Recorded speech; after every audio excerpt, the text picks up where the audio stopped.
कधी विचार केलाय का की नक्की हा हार्ट अटॅक म्हणजे काय? का बरं आपण एवढं घाबरतो त्या हार्ट अटॅकला? खरं खरं हार्ट अटॅक प्रॉब्लेमॅटिक आहे का? कधी विचार केलाय का आपण लोक घाबरतात म्हणून आपण पण घाबरायचं, किंवा लोक घाबरवतात म्हणून आपण घाबरायचं? हा, सिंपल साध्या गोष्टीत आपण नीट समजून घेऊया की हार्ट अटॅक म्हणजे काय. हा, थोडक्यात एखादी रक्ताची गुठळी येऊन आपल्या रक्ताच्या वाहिनीत अडकली. परत मी किरण सरांनी प्रश्न विचारला तसा विचारतो की हिंदी मराठी नहीं समझता ऐसा कितने लोग हैं अभी मेरे सामने?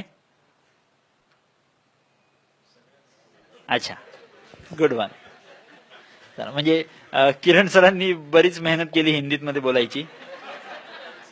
ठीक आहे, मी परत आता मराठीतच पुढे घ्यायचा प्रयत्न करतो. मग थोडक्यात रक्ताची गुठळी एखाद्या रक्तवाहिनीत येऊन अडकली तर त्या रक्तवाहिनीतून तेवढ्या हृदयाच्या मांसपेशीपर्यंत पोचणारा रक्तपुरवठा त्या रक्ताच्या गुठळीने त्या रक्तवाहिनीत अडकल्या कारणाने तेवढा रक्तपुरवठा त्या मांसपेशीला न पोचल्या कारणाने ती मांसपेशी जोरजोरात किंचाळायला लागते आणि त्या मांसपेशीचं किंचाळणं म्हणजे छातीतलं दुखणं. राईट?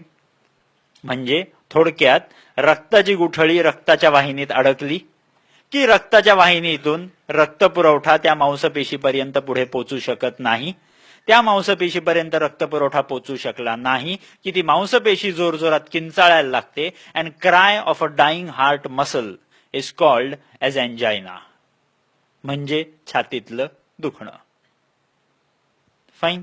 म्हणजे जर ही मांसपेशी तिच्यापर्यंत जर तो रक्तपुरवठा पुढच्या 6 तासांमध्ये 6 गोल्डन आवर्स 6 तासांमध्ये त्या रक्तवाहिनीतून किंवा कुठूनही त्या मांसपेशीपर्यंत जर तो रक्तपुरवठा पोचला नाही तर ती मांसपेशी त्या 6 तासांनंतर मृत म्हणून घोषित होते, डेड म्हणून घोषित होते ती मांसपेशी.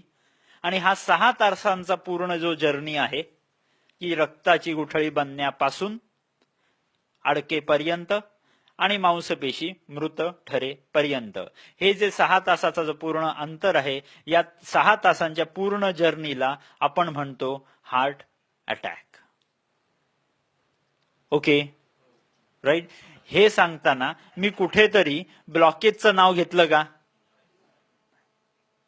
कारण का ब्लॉकेजेसचा या हार्ट अटॅकशी डायरेक्ट संबंध 0.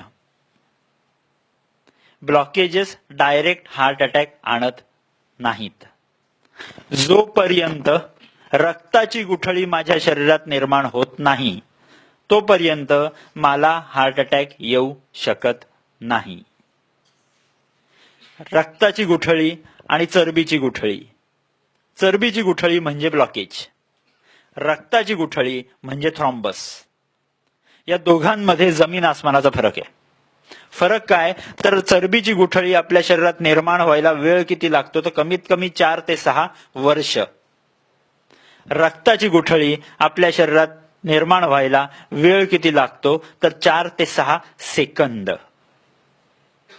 चरबीची गुठळी जर तुम्ही हातात धरलीत तर ती मऊ मऊ कापसासारखी मऊ लागते. वैल रक्ताची गुठळी हातात धरली तर ती दगडासारखी कडक लागते.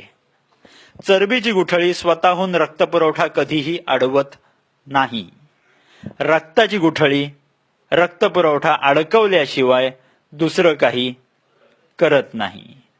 चरबीची गुठळी ही आपल्याला हार्ट अटॅक स्वतःहून आणू शकत नाही. रक्ताची गुठळी हार्ट अटॅक शिवाय दुसरं काही आणू शकत नाही. म्हणून जर विचार करायचा असेल तर रक्ताच्या गुठळीचा करा.